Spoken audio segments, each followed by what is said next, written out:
Gibecière, il avait placé une pierre. Il avait placé 5 pierres qu'il avait ramassées dans le torrent. Il a pris l'une de ces pierres. Il a placé la pierre dans sa fronde.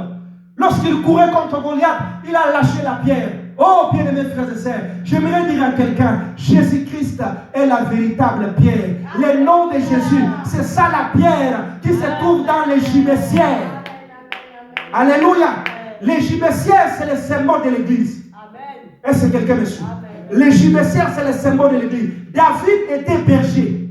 Et cette gibecière, c'était une gibecière des bergers. Est-ce que quelqu'un me suit? Est-ce que quelqu'un me suit? L'église, bien aimés frères et sœurs, c'est notre gibecière. C'est là où la pierre se trouve. La pierre ne se trouve pas à la maison. La pierre se trouve dans les gibecières.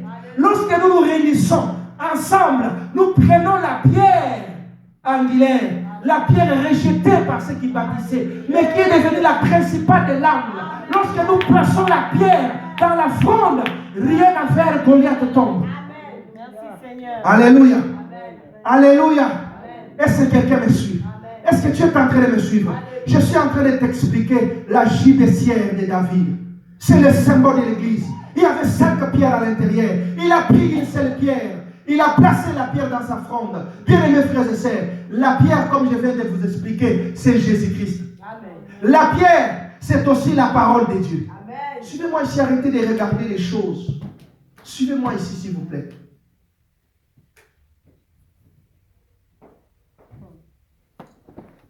Jésus-Christ est la pierre.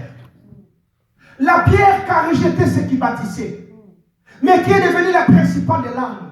Vous savez, ceux qui bâtissaient, c'est qui? C'est vous et moi.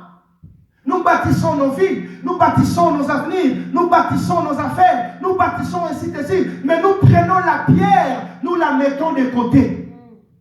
Combien de gens bâtissent la vie sans Dieu? Combien de gens croient qu'ils peuvent réussir sans Dieu? Combien de gens pensent qu'ils vont réussir sans Dieu? Bien aimés frères et sœurs, servez Dieu.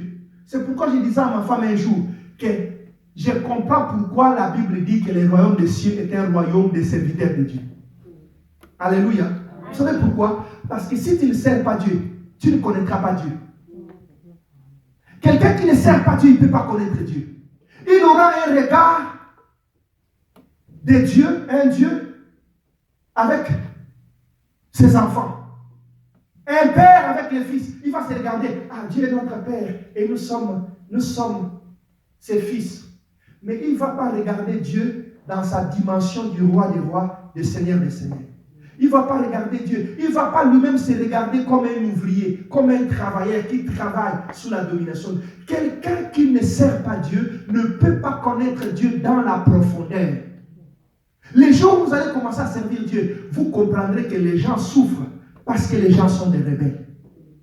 Amen. Alléluia. À un moment, vous savez, si tu continues à servir Dieu, à un moment donné, Dieu t'enlèvera même la pitié. Hein? Dieu rendra ton cœur dur. Vous savez, les médecins là, quand ils souffrent, moi, la main va mal. Quand il dit la main va mal, il y a un cancer, il y a quelque chose. Les médecins lui vont comprendre. Il rira comment il va t'imputer. Alléluia. Il regarde, non, ici, c'est déjà pourri, il faut couper.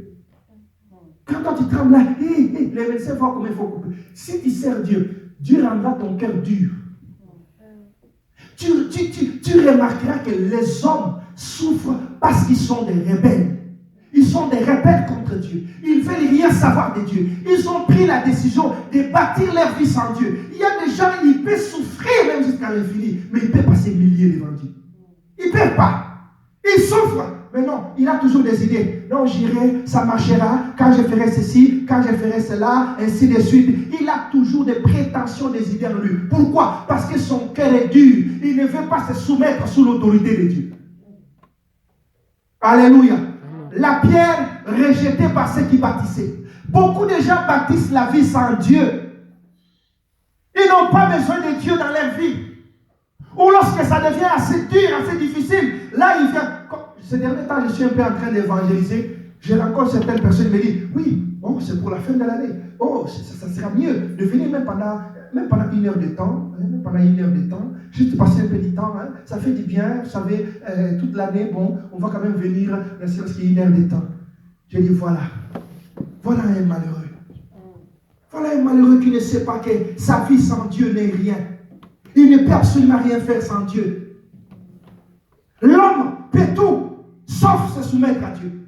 L'homme est capable de payer même un billet d'avion, d'aller se promener à Paris pour se donner un semblant de paix, pour se donner un semblant de joie, mais ne pas s'humilier devant Dieu, ne pas reconnaître ses péchés, ne pas donner son cœur à Dieu. Il est prêt à fuir parce qu'il s'est dit, je bâtirai ma vie tout seul. J'aimerais dire à quelqu'un, la Bible déclare que celui qui bâtit la ville sans Dieu, c'est en vain qu'il l'a bâtie. Celui qui garde la ville sans Dieu, c'est en vain qu'il travaille la garde. Il garde.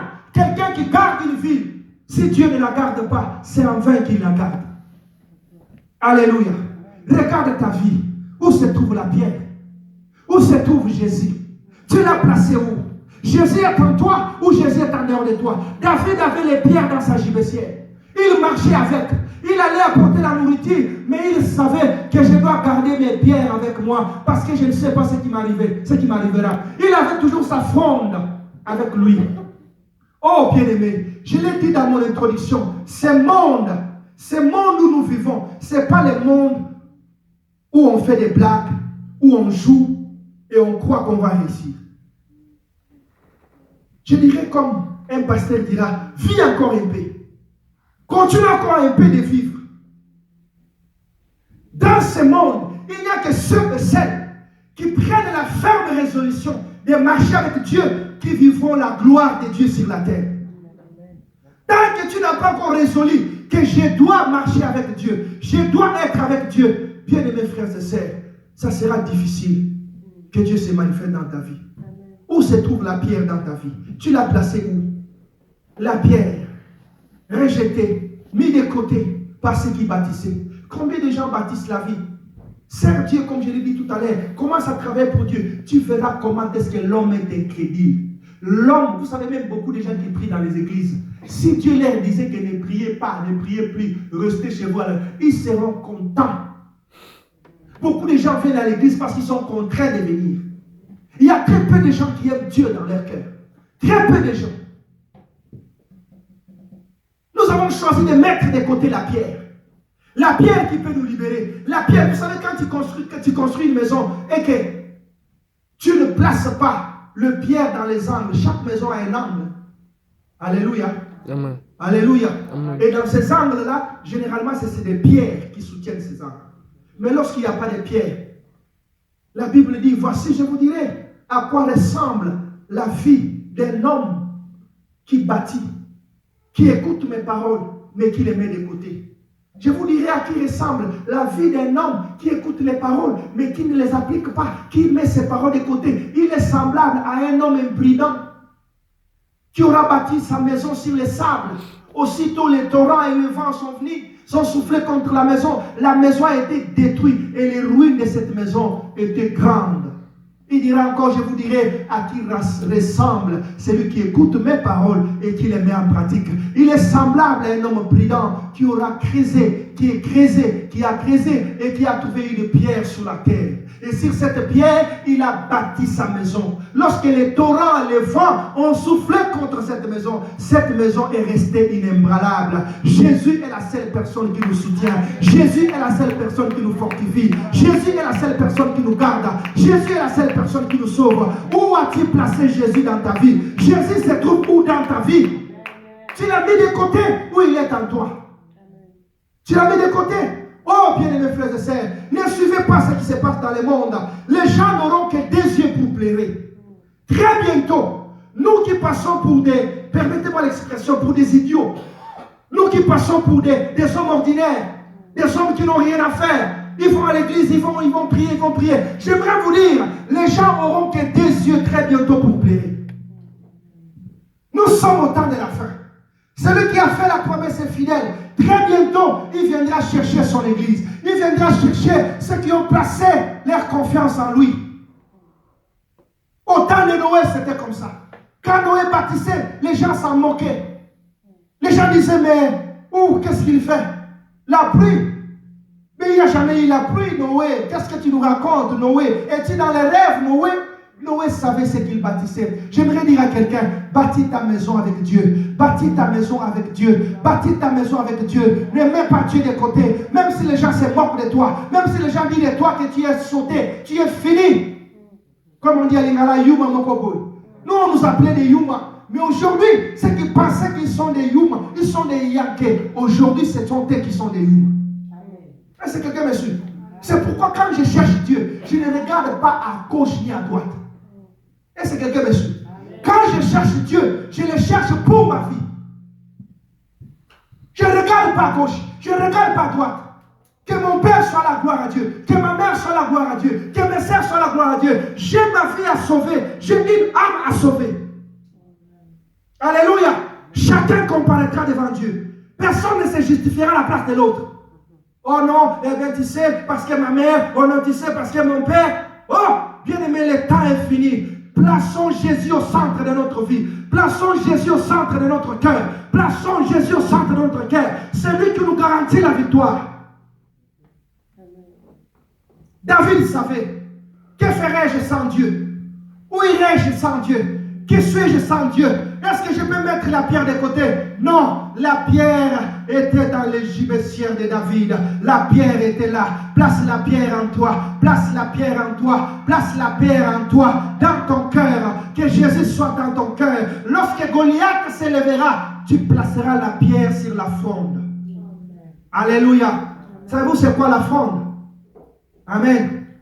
La fronde, c'est une forme de lance. De quelque chose sur laquelle on plaçait une pierre en fait de la lancer. Et Dieu nous a donné une fronde naturelle. La fronde, c'est notre bouche. Amen. Est-ce que quelqu'un me suit? Amen. Et la pierre, c'est Jésus. La Bible déclare, au commencement était la parole. La parole était avec Dieu et cette parole était Dieu. Rien de ce qui a été fait n'a été fait sans Dieu. C'est cette parole qui a pris la chair et qui a habité parmi les hommes. Cette parole qui s'appelle Jésus. Jésus-Christ est la parole. Cette parole, c'est la pierre. Et Dieu nous a donné une fronde naturelle, la bouche. Lorsque nous prenons la parole de Dieu, nous la plaçons dans la bouche, nous tirons, rien à faire, Goliath tombe. Alléluia. Quand nous disons au nom de Jésus, maladie sort, maladie part. Au nom de Jésus, la mort sort, la mort part. Au nom de Jésus, la pauvreté sort, la pauvreté part. Pourquoi? Parce que Dieu nous a donné une fronde. Nous avons une fronde naturelle. Vous savez, va regarder bien ta bouche aujourd'hui. Tu remarqueras que ta bouche ressemble à un arc. Tu as déjà remarqué ça? Un arc. Alléluia. Vous savez, les archers, quand ils allaient en guerre, ils utilisaient généralement soit la fronde, soit une lance, soit un arc. Alléluia. Et sur l'arc, ils plaçaient les flèches qu'ils tiraient. C'est pourquoi la Bible dit que la bouche est un arc. Quand le diable veut t'attaquer, vous pensez que quand les démons attaquent là, ils font quoi? Alléluia. Quand les démons viennent te combattre, ils font quoi? Goliath même savait que je ne peux pas vaincre David si je ne commence pas par les maudire. Alléluia. Il a maudit David par ses dieux. Après l'avoir maudit, il a dit qu'aujourd'hui je te tuerai. Mais le problème c'est qu'il avait maudit celui qu'on ne maudit pas. Il y a des gens qu'on ne maudit pas sur la terre. Celui qui a Jésus, on ne peut pas les maudire. Celui qui a la pierre avec lui, on ne peut pas les maudire. Celui qui a Jésus, même lorsque quelqu'un t'élève pour te maudire, cette malédiction retombera sur lui. Cette malédiction retombera sur lui. Je déclare que tous ceux qui t'ont maudit, ces malédictions retourneront chez eux. Au nom de Jésus, je déclare tous ceux qui t'ont maudit, ces malédictions-là retourneront chez eux au nom de Jésus.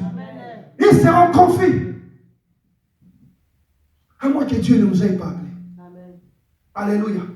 Tous ceux qui sont en train de comploter contre toi, Jésus t'a donné une fronde. Jésus t'a donné la pierre. Et pendant 5 jours, nous allons utiliser la fronde contre Goliath.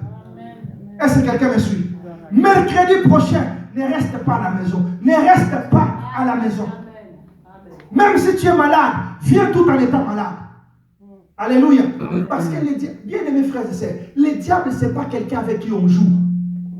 Il y a une maman qui me dit tantôt, papa, juste en sortant pour que je vienne à l'église, j'ai senti un sommeil terrible. Je ne peux même plus me lever. Vous voyez des absents? Pourquoi? Parce qu'il ne peut pas se faire violence. Lorsqu'ils veulent venir à l'église, ils sentent la fatigue. Ils se disent, oh, je suis fatigué, j'irai la semaine prochaine. Mais est-ce que tu iras la semaine prochaine? Tu rencontreras ce que tu as manqué autre dimanche? Jamais. Chaque jour suffit sa peine. Chaque jour, Dieu a une grâce qu'il fait. La Bible dit les bontés de l'Éternel ne sont pas épuisées. Ses compassions ne sont pas en terme, mais elles se renouvellent chaque matin. Chaque matin, il y a une grâce particulière. La grâce d'aujourd'hui ne reviendra pas mercredi. La grâce de mercredi ne reviendra jamais vendredi. La grâce d'aujourd'hui, c'est la grâce d'aujourd'hui. Arrête de ramener à demain ce que tu peux faire aujourd'hui. Mercredi ne reste pas à la maison. Nous allons utiliser la fronde et la pierre. La pierre, c'est la parole de Dieu. J'avais dit achète la Bible. Parce que nous allons parler. Et ceux qui t'ont piégé depuis 2018, ils ne traverseront pas 2019. Quand nous allons arriver d'ici dimanche prochain, il y a certains qui vont commencer à mourir dans leur maison. Tous ceux qui t'ont tendu des pièges, tu parleras au nom de Jésus. Père, tu as dit ça, je déclare ça. Tu as dit ça, je déclare ça. Ça ne sera que des pierres qui seront en train d'être libérées. Si Goliath est tombé avec une seule pierre, quand il va sortir 5 pierres, qu'est-ce qui lui arrivera? Alléluia. Qu'est-ce qui lui arrivera? Oh, bien-aimés frères et sœurs, utilise la fronde que Dieu t'a donnée. Utilise la pierre que Dieu t'a donnée. Pendant 5 jours, nous allons utiliser la pierre. Ne mets pas la pierre de côté. Sache que ta vie sans Dieu, elle ne vaut absolument rien. Dieu doit être au centre de tout, afin que ta vie soit restaurée. Tenez-nous debout, acclamons le Seigneur.